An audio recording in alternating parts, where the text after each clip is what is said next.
Hello बच्चों, बहुत बहुत स्वागत है आपका इस वीडियो में। तो बच्चों, इससे पहले वाले लेक्चर में हमने किया था एक डाइपोल की वजह से एक्सियल पॉइंट पे एंड इक्विपोटेरियल पॉइंट पे हमने पोटेंशियल फाइंड आउट की थी। ठीक है, आप देख सकते हैं पुराने लेक्चर्स, और उसमें हमने बात की थी कि अब हम एक जनरल पॉइंट पर बात करेंगे। जनरल पॉइंट मतलब एक डाइपोल ले लीजिए, ठीक है, माइनस क्यू प्लस क्यू। इससे पहले लेक्चर्स में हमने किया था कि कोई आपने एक्सियल पॉइंट ले लिया था, इस पर आपने इक्विपोटेंशियल निकाली थी because of this dipole, and one equatorial point. Equatorial point मतलब जो आपके इक्वेटोरियल पे है, 90 डिग्री पर है। ठीक है, इन दोनों पॉइंट्स पर हमने यहाँ पर किस दोनों पॉइंट्स पर पोटेंशियल फाइंड आउट की थी। अब हमने बात किया था कि हमें निकालना है किसी भी जनरल पॉइंट पर। जनरल पॉइंट पर मतलब आपको ना ही एक्सियल है ना ही वो इक्वेटोरियल है। लेट्स सपोज आपके मिड पॉइंट से कोई भी एक पॉइंट यहां पर है, ठीक है, ना ही ये इक्वेटोरियल पॉइंट है और ना ही ये एक्सियल पॉइंट है। कोई भी पॉइंट यहां पर है और आपको जो दे रखा है, आपको दे रखा है कि सेंटर से ये पॉइंट आर डिस्टेंस दूर है किसी भी डाइपोल के। ठीक है, ये आपको दिया जाएगा this are distance from centre, और एक और चीज आपको दी जाएगी दैट इज दिस थीटा। ठीक, आपके वो उस डाइपोल से कितने एंगल पर वो पॉइंट है, और वो सेंटर से, ये भी ये और ये भी ये, सेंटर से वो पॉइंट कितनी दूर है, आर एंड थीटा। तो ये बात कर रहे थे, हमने बोला था कि किसी आर और थीटा के पॉइंट पर हम बात करेंगे कि potential due to any general point due to a dipole. ठीक है, चलो, तो अब हमें उस पॉइंट पर फाइंड आउट करना है, इसको कैसे करें। तो पोटेंशियल निकालने के लिए हमें क्या चाहिए होता है, हमें चाहिए होता है उस पॉइंट और उस चार्ज के बीच का डिस्टेंस। आपको पता है what is potential, that is kq by r, where r is the distance between the charge and that point जिस पर आपको पोटेंशियल निकालनी है। तो आपको बेसिकली चाहिए माइनस क्यू से ये डिस्टेंस एंड प्लस क्यू से ये डिस्टेंस। तो अगर हमारे पास ये दोनों डिस्टेंस आ जाएं तो हम इजीली किसी भी जनरल पॉइंट पर डाइपोल फाइंड आउट कर सकते हैं। तो चलिए ये दोनों डिस्टेंस देखते हैं आप कैसे फाइंड आउट कर सकते हैं। उससे पहले आपको एक चीज देखनी पड़ेगी कि अगर हम कहें कि ये एंगल कोई स्मॉल एंगल है, और अगर आप इस लाइन से इस लाइन पर परपेंडिकुलर ड्रॉ कर दें तो आप कह सकते हैं कि this angle is equals to this line is equals to this line. ठीक है, फॉर दिस स्मॉल एंगल ये दोनों लाइंस क्या हो जाती हैं, सेम आप कंसिडर कर सकते हैं। क्या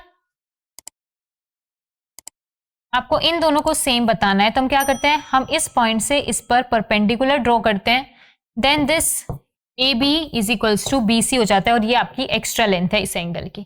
ठीक है, ये बात हमें पता है। तो इसी चीज का यूज करके हमें क्या करना है, आप इस लाइन को पीछे तक एक्सटेंड करें और यहां से यहां तक एक इस पर परपेंडिकुलर ड्रॉ कर दें। ठीक है, आपने क्या किया, इसको पीछे तक आपने ड्रैग किया और यहां से यहां तक आपने एक परपेंडिकुलर ड्रॉ किया। तो आप कह सकते हैं let this point be A B C and this point be N. तो अब आप कह सकते हैं कि A P is equals to P N. ये हम बोल सकते हैं बाय दैट आइडेंटिटी कि A P is equals to P N. अब ये दोनों लाइंस क्या हो जाएंगी, सेम हो जाएंगी। ठीक है, तो अभी आपको क्या करना है, क्योंकि हमें आर और थीटा में आंसर चाहिए कि आर और थीटा में ही आपका आंसर रहे। तो अब आप क्या कर सकते हो, आप लिख सकते हो कि this A P is equals to P N minus N B. P N minus N B आपको माइनस करना है for that distance, for A P distance, क्योंकि माइनस क्यू की वजह से पोटेंशियल आपकी क्या आ जाएगी, minus K Q by A P. और आप ए पी की जगह पर क्या पुट कर सकते हैं, हम ए पी की जगह पर पुट कर सकते हैं PB that is R and minus plus BN। आप BN को उसमें ऐड कर सकते हैं। ठीक है, तो यही हम करने वाले हैं किसी भी जनरल पॉइंट पर पोटेंशियल निकालने के लिए।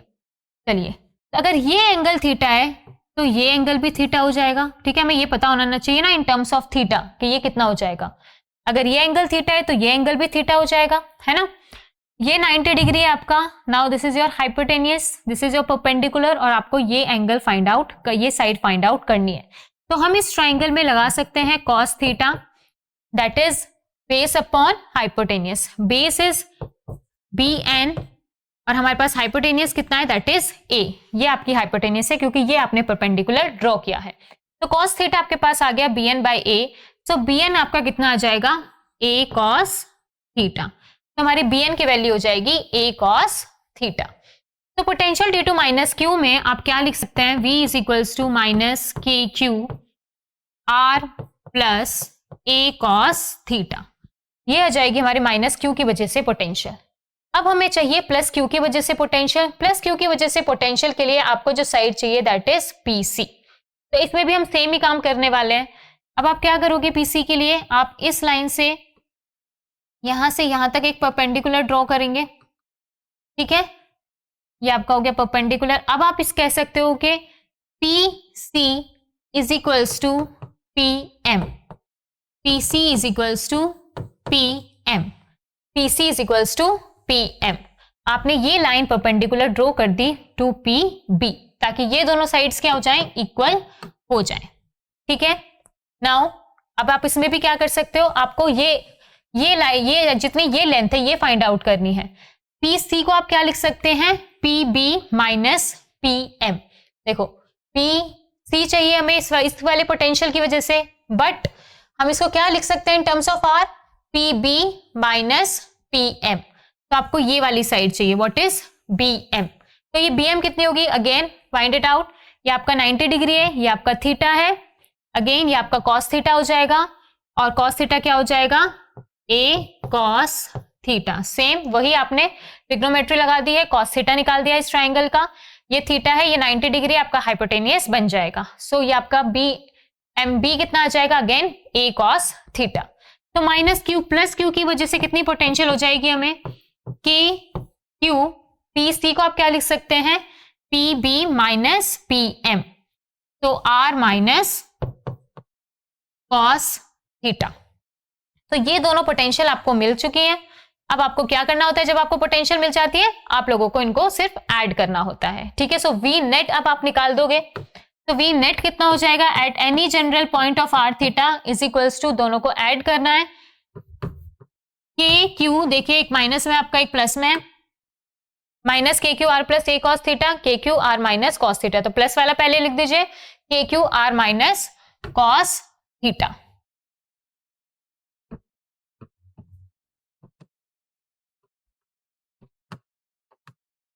और ये आ जाएगा आपके प्लस वाली टर्म, के Q R plus cos theta. अब आपको सिंपल मैथ से सॉल्व करना है, इसको कुछ नहीं करना है। यहाँ पर a minus B, A plus B की आइडेंटिटी लग जाएगी, R square minus cos square theta, A plus B, A minus B, A square minus B square.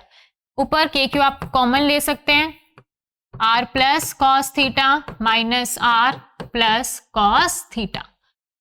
तो माइनस आर से माइनस आर प्लस आर से माइनस आर कैंसिल हो जाएगा, cos theta 2 के Q cos theta upon are square minus cos square theta, ठीक है। एक second, आपका इसमें एक ए मिस हो गया है, वो साइज कितनी थी, ए कॉस थीटा।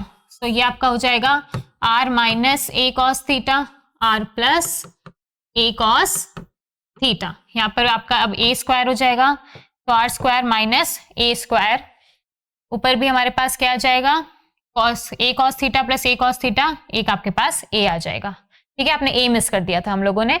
सो आर स्क्वायर माइनस ए स्क्वायर कॉस स्क्वायर थीटा, आपको पता है a is very very smaller than r, तो आप इस टर्म को क्या कर सकते हो, नेग्लेक्ट कर सकते हो, जैसे हमने पहले करते आए हैं। सो अगेन 2qa आपका डाइपोल मूवमेंट बन जाएगा 2qa। सो p 2 भी गया, q भी गया, and we left with p and k, और नीचे आपके पास बच जाएगा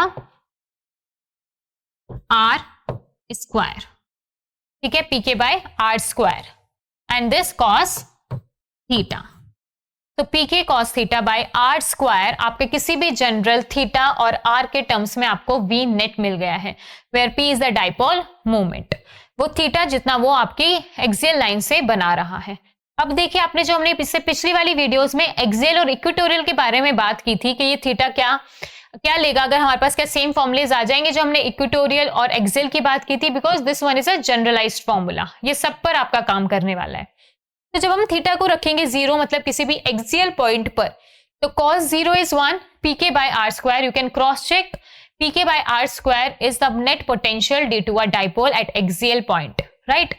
Then इक्वेटोरियल पॉइंट के लिए we have to put theta is equals to 90 degree, तो cos 90 is 0 और हमने निकाला था कि इक्वेटोरियल पॉइंट पर potential due to dipole is 0।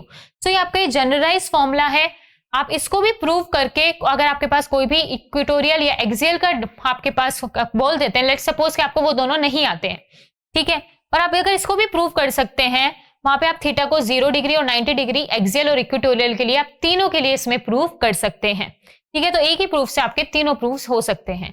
अगर वो स्पेसिफिकली उन्हीं की बात करें और अगर आपको आता है तो वेल एंड गुड, आप उस पर जा सकते हैं।